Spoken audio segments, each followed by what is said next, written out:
ইউরোপের স্ক্যান্ডিনেভিয়া অঞ্চলে বয়ে যাওয়া তীব্র তুষার ঝড় জোহান্নেস যেন মুহূর্তেই সবকিছু থামিয়ে দিয়েছে।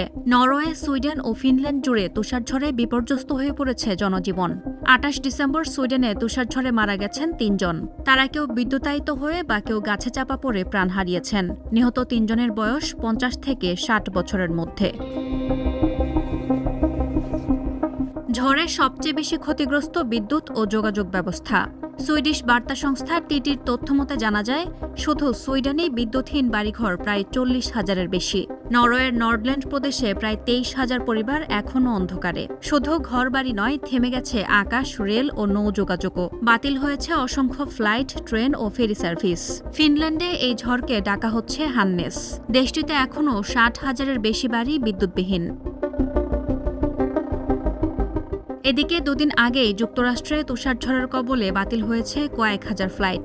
জন F Kennedy, New York Liberty ও লা গার্ডিয়ার মতো বিমানবন্দরে তুষারঝড়ের প্রভাব সবচেয়ে বেশি পড়েছে। এছাড়া বোস্টন ও শিকাগো এবং কানাডার টরন্টোতে তুষারঝড়ের প্রভাব বেড়েছে। বিভিন্ন স্থানে জারি করা হয় সতর্কতা।